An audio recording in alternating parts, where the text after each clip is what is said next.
Bueno, muy buenas noches. Agradezco mucho la gentil introducción del doctor Pérez y la invitación para poder estar aquí con ustedes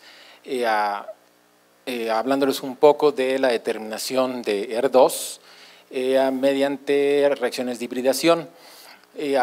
Se podría pensar al plantear el tema que es algo ya visto, sin embargo, si uno revisa la última edición de las guías de ASCO y de CAP para la evaluación del estatus de ER2 en cáncer de mama, hay cambios sustanciales con respecto a la versión previa de 2007. Y buena parte de estos cambios sustanciales vienen de un conocimiento un poco más profundo de la biología de la expresión de ER2 en estas lesiones y de las alteraciones cromosómicas que llevan a la expresión de ER2 y que obliga a tener algoritmos un poco más complicados, pero a la vez que seguramente el tiempo nos irá dando la razón, serán más específicos para encontrar o poder identificar a este grupo de tumores con sobreexpresión de ER2. Entonces, haciendo un poco de historia desde la década de los 1980, finales de 1980, es cuando el doctor Slamon demuestra la sobreexpresión de ER2 en cáncer de mama y su asociación con variables clínicas como un marcador pronóstico. Aquí tengo un error de dedo, perdón, no es de 15 a 15, es de 15 a 20% de los casos de cáncer de mama. Se identifican, pues, ahora sabemos que ese es el rango. Inicialmente el doctor Slamon encontró a 28% de los casos con sobreexpresión. Y un punto muy importante es que desde ahí él demostró que esta sobreexpresión, es decir, una mayor cantidad de proteína de receptor de ER2 en las células de cáncer de mama, se relacionaba con una amplificación del gen. De hecho, él lo señala en los artículos originales donde describe esto, que es un grupo minoritario, que son pocos carcinomas de la serie que él estudió, solamente, insisto, el 28% tenían esta alteración, pero que de esos, la gran mayoría, arriba del 90%, tenían una amplificación. Y esto es un dato importante a resaltar, aunque es un dato histórico, de regresar a él, porque habrá otras neoplasias en las que no se da esta relación. Por ejemplo, en cáncer pulmonar, la sobreexpresión de GFR no guarda una relación tan estrecha con el número de copias del mismo en la neoplasia. Entonces, el hecho de que tengamos una asociación tan cercana nos da la pauta para qué herramientas usar para identificar esa expresión. Por un lado, estoy diciendo, hay una mayor cantidad de ER2 de receptor en las células. Si lo que el receptor es una proteína, pues bueno, emplearé métodos que permiten detectar proteínas para identificar a esos casos, lo cual hacemos por medio de inmunohistoquímica.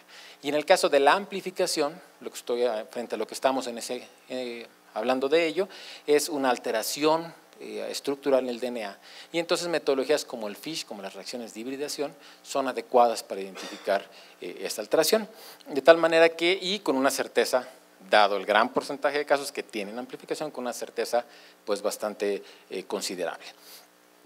Comentaba que un punto muy importante es que, y no habría tenido ninguna relevancia al haber encontrado la expresión de ER2 en estas neoplasias, más aún que era en un grupo pequeño, si no hubieran marcado una biología diferente del tumor, con un pronóstico adverso en el caso de aquellos casos que sobreexpresaban ER2.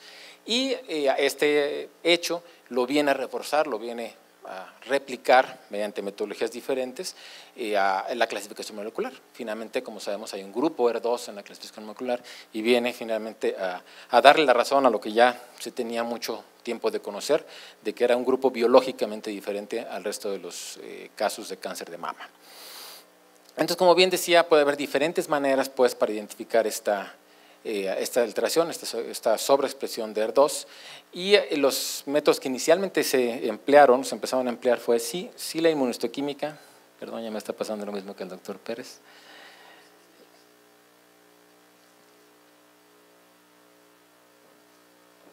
Ok, perdón, gracias. Por un lado, la inmunohistoquímica para detectar a nivel de proteínas, y aquí me voy un poco a desglosar un poco qué metodologías se pueden emplear. Si bien, como ya dije al principio, inmunohistoquímica y hibridación in situ son los estándares para la detección, puede haber otras alternativas, y vamos a ver que esto se diversifica aún más conforme se incorporan nuevas metodologías como el PCR.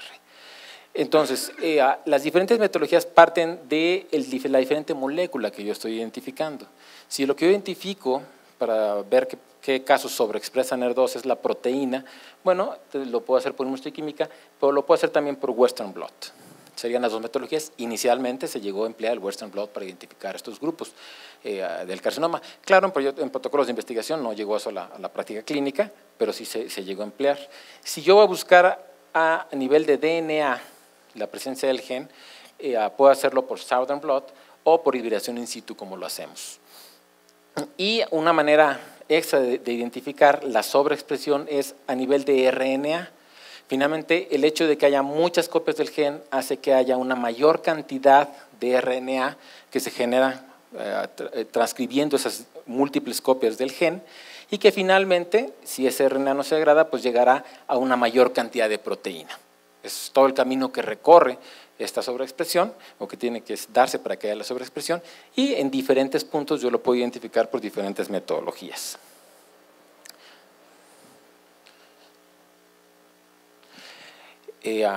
Actualmente las que empleamos, como decía, son inmunohistoquímica, hibridación in situ y PCR cuantitativa, pero como decía esto, con diferentes técnicas y diferentes equipos, diferentes proveedores, etcétera, se ha ido diversificando.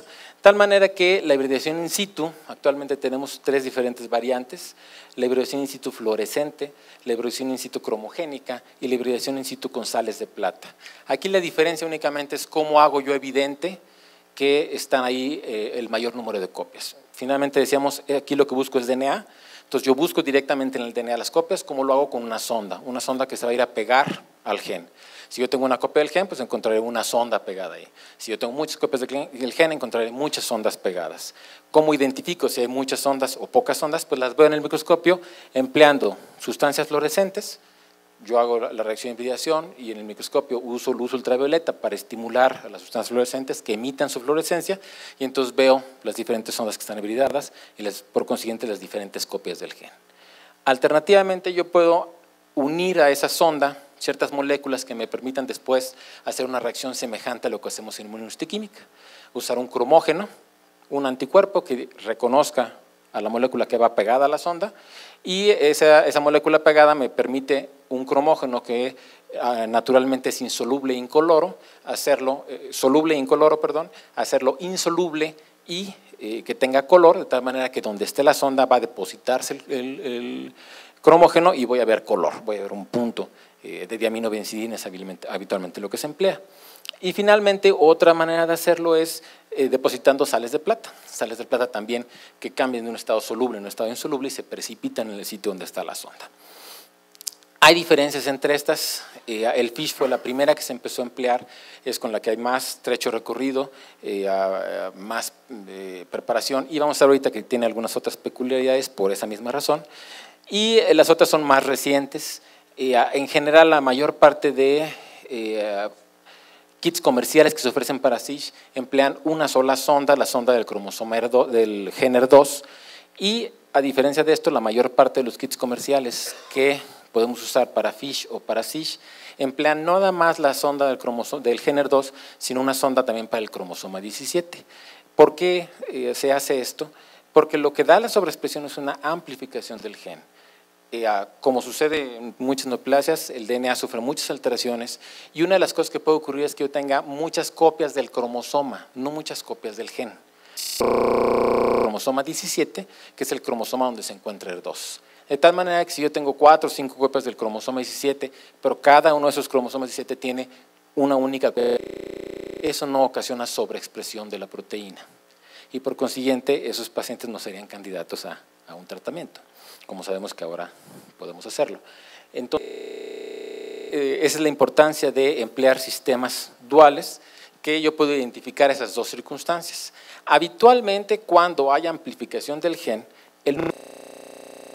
es no nada más 3 copias en lugar de 2 copias en una célula, sino 4, 6, 10, 15, 20, un número alto. Y entonces el punto de corte que se pone cuando empleamos sistemas que usan solo la sonda de ER2 es un punto de corte más alto. Y ahorita veremos los algoritmos para evaluarlo. Sin embargo, la recomendación actual es mejor que se empleen sistemas duales que permiten disecar un poco más finamente el fenómeno y, insisto, el nuevo algoritmo da nuevamente pauta a que esto sea algo no obligatorio ya, pero sí da más evidencia de que los sistemas con una sola sonda no son los más útiles, los mejores a emplear. Y finalmente, otra de las herramientas que se pueden emplear es PCR, no me detendré mucho en esto. Aquí podemos tener dos variantes. Yo puedo emplear PCR cuantitativa a partir de DNA, o sea, yo hago reacción sobre el DNA y genero copias del DNA del gen ER2. Si hay muchas copias, pues tendré muchas copias y cuantifico ese DNA. O puedo hacerlo a partir de RNA. Ahí estoy haciéndolo indirectamente, si hay muchas copias habrá mucho RNA y lo que cuantifico es el RNA, ¿de acuerdo? Existen esas dos variantes, la más empleada o difundida es esta, y el punto importante aquí de comentarles es porque son variantes que empiezan a competir con esas metodologías porque son un poco más sencillas. Aquí las reacciones de hibridación requieren una persona capacitada para hacerlo, se requiere experiencia en la evaluación, se requieren diferentes equipos. En este tipo de reacciones los kits son objetivos, cualquier persona, claro, con la preparación en biología molecular, pero que no necesariamente tenga una preparación específica en FISH, que es más laborioso adquirirla, lleva más tiempo el aprender bien el FISH, tanto hacerlo como evaluarlo. Puede desarrollar esas metodologías y son muy reproducibles. Entonces, en el futuro seguramente empezaremos a ver que esto puede llegar a reemplazar en algunos casos a las metodologías que estamos empleando actualmente. Bueno, finalmente, llevando esto un poco a la práctica, ¿cómo sucede? Bueno, importante acotar que el ER2 se encuentra presente en el tejido mamario normal, pero su expresión es baja, la tensión es muy tenue y es en la membrana, como todo buen receptor, pero habitualmente solo en la porción vasolateral del epitelio, no en toda la circunferencia de la célula, como lo vemos cuando hay sobreexpresión.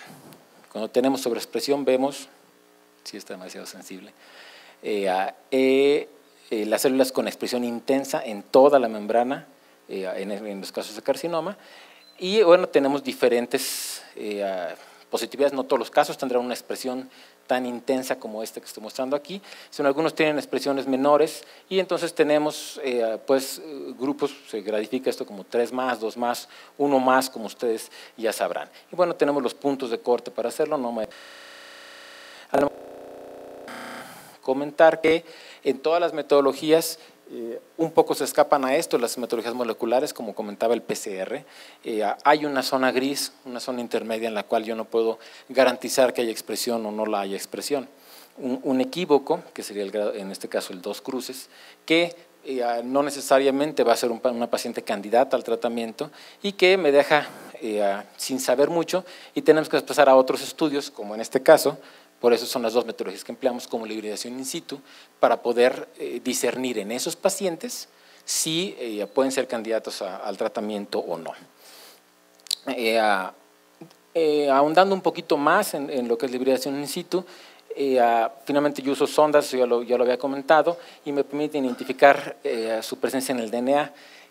Un punto importante para lo que pongo aquí esta diapositiva es que las sondas que se emplean son secuencias muy largas de DNA. ¿Cuál es la razón de esto? Como yo las identifico mediante microscopía, si las ondas fueran muy pequeñas y pusiera 1 o 2 moléculas de fluoróforo en la sonda, no alcanzaría mi ojo a captar la intensidad de fluorescencia que emiten esas 2 moléculas de fluoróforo sobre la sonda.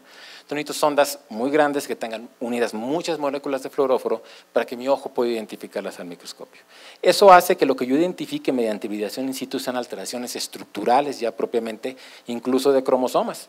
Y hay toda una serie de fluoróforos y yo puedo pintar los cromosomas de muchos colores diferentes, dibujando todas las alteraciones que pueden presentar estos cromosomas.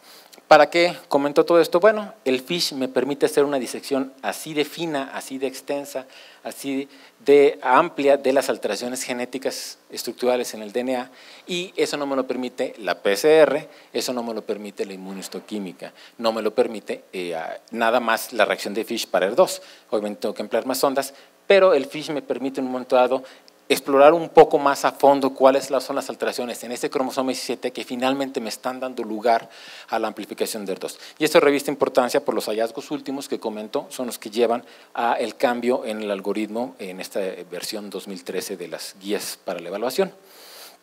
Se aplica a tejidos y, como ya había comentado, hay diferentes técnicas. Ya comenté, FISH emplea fluoróforos, SISH emplea cromógenos, SISH emplea sales de plata. Sencillo, solo la sonda de ER, dual, las dos sondas ER y cromosoma 17, reafirmo nada más lo que ya había comentado, es para determinar si yo tengo 4 copias, normalmente tendría que tener 2 copias en cada célula. Recordemos que tenemos 2 copias de cada gen, una paterna, una materna. Entonces yo tendría que tener dos cromosomas 17 y 2 genes SER2 en cualquier célula normal. Y así ocurre si uno hace hibridación en cualquier tejido normal. Para eso las 2 ondas, cuando yo tengo muchas copias de ER2, pero la misma cantidad de copias de cromosoma 17, eso es polisomía y eso no es amplificación del gen. Y habitualmente en esos pacientes, como veremos también ahorita más adelante, en base a los nuevos hallazgos, no van a ser precisamente candidatos a recibir tratamiento. Bueno, hay que entender que esto es un corte, finalmente estas células están cortadas literalmente, y a lo mejor la otra copia del cromosoma 17 se me quedó en la mitad, que se quedó en el bloque y que no pasé a la laminilla. De tal manera que por esa razón se hacen conteos y se hacen promedios. Nunca voy a tener 1 a 2 exactamente. Y por eso se establecen también rangos. El rango establecido en los elementos previos era hasta 1.8 era no amplificado. De 1.8 la relación entre el número de sondas de ER2 y del cromosoma 17 hasta 2.2 era esta zona equívoca y más de 2.2 amplificado. Entonces, bueno, esto es un FISH, así se ve.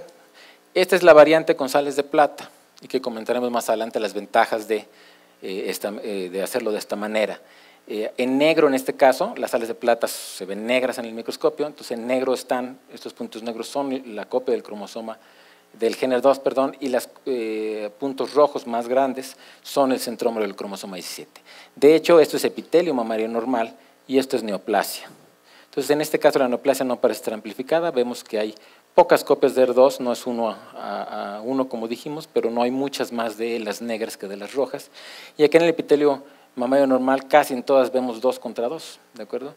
Lo cual de entrada empieza a hacernos ver que si bien no alcanzamos 2.2 sondas de ER2 por cada sonda de cromosoma 17, sí hay una alteración, no se observa la misma proporción, no casi todas tienen 2 contra 2 en el tumor y sí así en el tejido normal.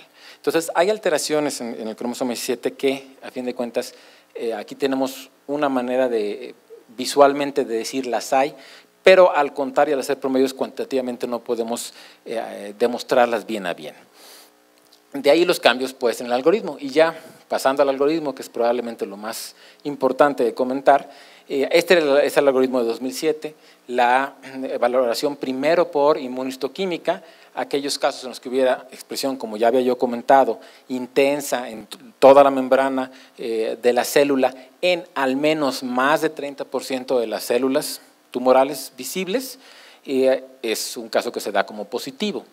Cuando tenemos expresión, nada de expresión o una expresión baja, una expresión tenue y discontinua en la membrana, como la que vemos en el epitelio mamario normal, en más del 30% de las células, pues nuevamente tenemos, tenemos en este caso un negativo. Y tenemos esta zona intermedia equívoca, en la cual tenemos más de 10% de células que tienen tinción completa de la membrana, pero tenue, o que tienen tinción intensa de la membrana y completa, pero que no llegan a este 30%. Entonces esos también se quedan como equívocos.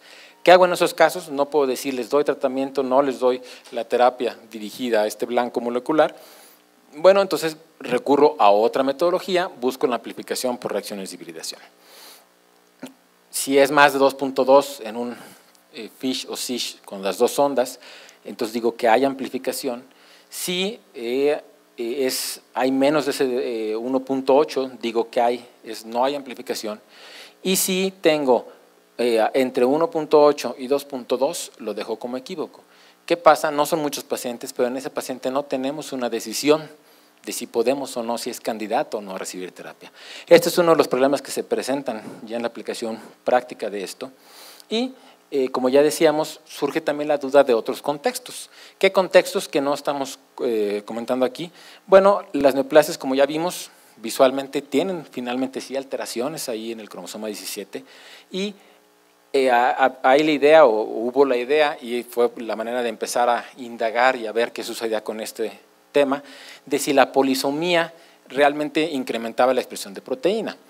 De entrada uno podría pensar, sí, aunque haya muchas copias del centrómero, pues bueno, eso no implica que no haya muchas copias del gen ER2 y que debiera haber expresión. Bueno, no ocurre así seguramente porque hay otros genes en esa región o en el cromosoma 17, que finalmente regulan la expresión de ER2.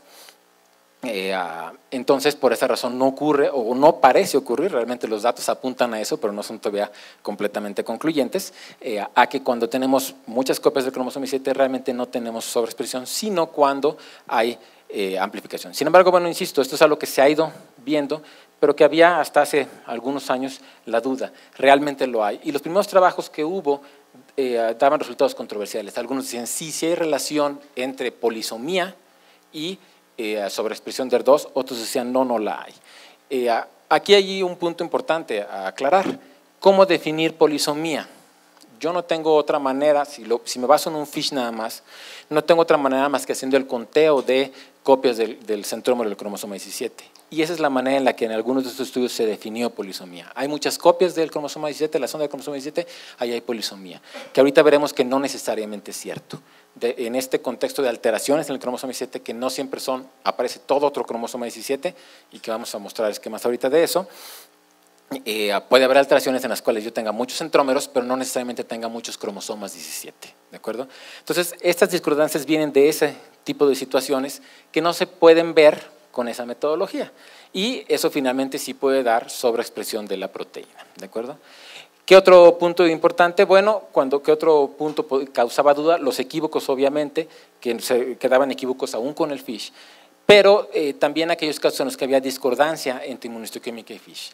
Cuando se hacen estudios de reproducibilidad entre FISH y inmunohistoquímica, o en sitios donde se hacen ambas metodologías, Australia, el sistema de salud en Australia exige hacer ambas metodologías para el cáncer de mama, es evidente que hay casos que son 3 cruces por inmunohistoquímica, que aquí los daríamos como positivos, y que sin embargo al hacer el FISH son negativos por FISH. ¿A qué se debe eso? ¿Qué está pasando ahí? Hay que disecarlo porque además el entender qué está sucediendo ahí me va a dar la pauta para decir, entonces sí debo tratar a ese paciente o no debo tratar a esa paciente, en función de cuál es el contexto, ¿de acuerdo? Entonces, bueno, cerca de 90 datos que evidencian, además de esta discordancia, la participación de la polisomía en ese tipo de casos que puedan ser discordantes. La polisomía puede explicar esto, o lo que llamamos polisomía, es decir, las alteraciones en FISH, en donde veo muchas copias del centrómero del cromosoma 17, muchas sondas del cromosoma del centrómero del cromosoma 17. En este tipo de casos, cerca del 90% de casos que son positivos por inmuno y FISH negativos, cerca del 90% de sus casos tienen alteraciones polisómicas en el cromosoma 17. Y en los casos que son 2 cruces por ER2 y FISH negativos, tengo 50% de los casos que tienen alteraciones en el cromosoma 17. Esto apuntaba entonces a que había que estudiar un poco más finamente esas alteraciones del cromosoma 17 para poder decir cómo debo manejar esos casos y qué pasa con estos falsos positivos y falsos negativos aparentes por la discordancia entre inmuno y FISH. Falso positivo si la inmuno es positiva y el FISH es negativo, y al revés, falso negativo si la inmuno me dio negativa y el FISH me resulta realmente positivo. Bueno, pues para hacer este tipo de análisis, lo que se ha empleado es hibridación genómica comparativa. La hibridación genómica comparativa consiste en analizar la estructura completa de una región grande, por ejemplo el cromosoma 17 completo, o incluso todo el genoma, mediante reacciones de hibridación comparando cómo hibridan un gran número de sondas comparando con una secuencia normal. Es un cromosoma 17 normal, le pongo muchas sondas, veo cómo hibridan, y a un cromosoma alterado, una célula de cáncer de mama que sé que va a tener alterado, o que tiene alterado, es un equívoco, es un falso negativo, es un falso positivo, a ver cómo hibridan comparativamente las ondas en el caso de cáncer y en el cromosoma normal. Haciendo esto vemos que cosas que anteriormente no contemplábamos así y que son importantes. Al hablar de amplificación uno pensaría, bueno, entonces lo que tengo es el cromosoma 17 normal y muchas copias de ER2. Pues no, realmente el 80% de los casos de amplificación tienen amplificación pericentromérica, o sea, no nada más del gen, sino de una región más amplia.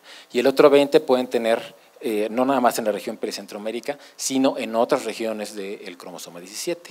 De tal manera que incluso hay rearreglos, hay regiones que cambian de lugar dentro del mismo cromosoma 17 en esos casos. Entonces no es nada más el aumento el número de copias de ER2, hay toda una reestructura del cromosoma 17 y que puede llegar a ser bastante compleja. Resulta que en la región pericentrómerica se hallan tanto ER2 como el centrómero. Entonces, yo puedo tener casos en los que estén amplificadas ambas secuencias, está amplificado el centrómero, que es lo que uso como control, y el gen ER2, y yo no darme cuenta, porque lo que está amplificado es esa región donde están los dos. De tal manera que, les muestro así ejemplos visuales de cómo sucede esto, habrá casos en los que por FISH uno pueda decir estos no son amplificados y que al hacer estos análisis más finos de vibración genómica comparativa demuestre esta metodología que sí hay amplificación de ER2, pero que hay amplificación concomitante del centrómero. Entonces vean, en este tipo de esquemas lo que vemos, estos picos en azul son ganancias y los picos en rojo son pérdidas en la secuencia del cromosoma. Entonces yo tengo ganancias tanto en el cromosoma 17 como en la región del centrómero, que es esta, como en ER2. Entonces, si yo hago la relación de copias, aquí hay, por poner un número, 10 copias y acá hay 9 copias, pues me va a dar no amplificado, es 1.8, ¿de acuerdo? Sin embargo, en realidad sí hay una amplificación del gen, porque el resto del cromosoma no está en su mayoría amplificado y probablemente esas regiones que hablaba que regulan la actividad de ER2 no estén amplificadas y no la pueden regular. No pueden regular esa gran cantidad de ER2 que encontramos aquí. De tal manera que estos casos, de hecho lo que han demostrado estos trabajos es que sí tienen relación con un pronóstico adverso y sí podrían ser candidatos y el FISH no me resuelve ese problema. El FISH me los da como amplificados, basándome en los criterios de 2007, me los da como no amplificados, cuando probablemente sí podrían recibir el beneficio de la terapia. ¿De acuerdo? El caso contrario también ocurre. Yo puedo tener un FISH interpretado como amplificado cuando no es que tenga una gran amplificación de ER2, la ganancia es mínima, pero lo que sí tengo son pérdidas del centrómero.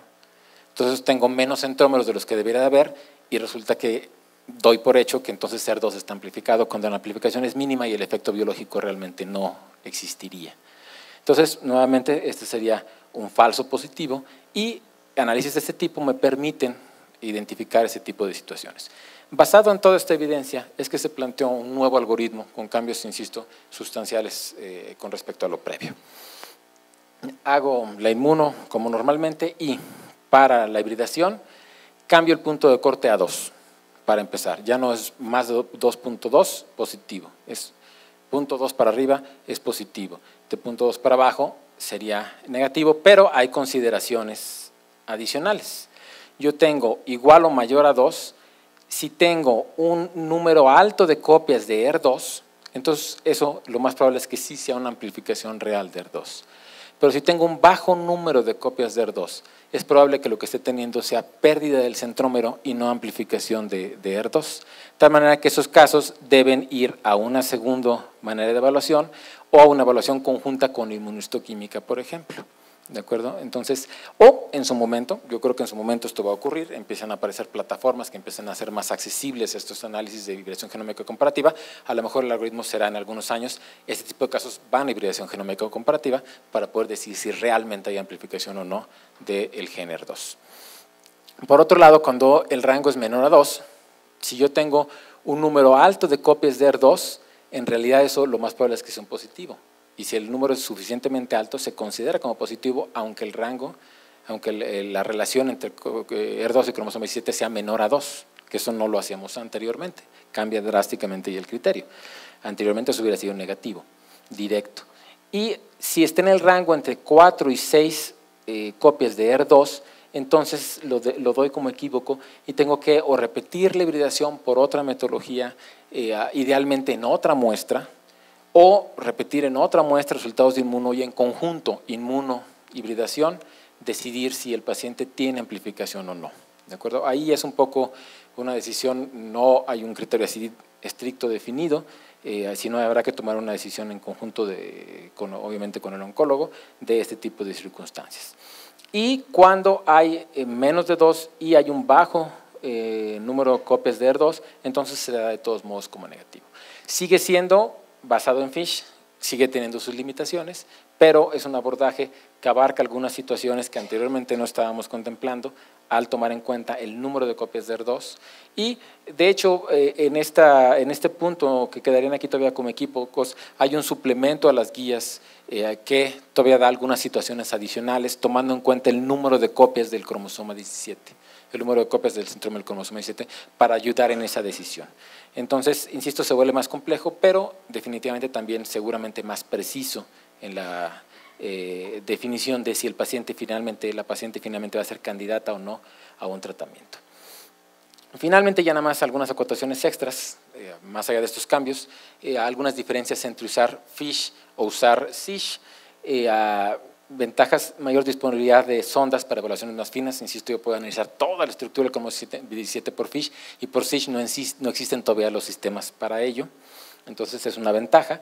Podría hacerse esto, es mucho más costoso y mucho más complicado en lugar de la hibridación genómica comparativa, pero por eso es una buena alternativa a la hibridación genómica comparativa, pero bueno, existe mayor disponibilidad para hacer evaluaciones más finas. Se sigue considerando el estándar de oro por tener este tipo de flexibilidades y por ser una metodología que tiene mucho más tiempo de conocerse y más estandarizada en su manejo.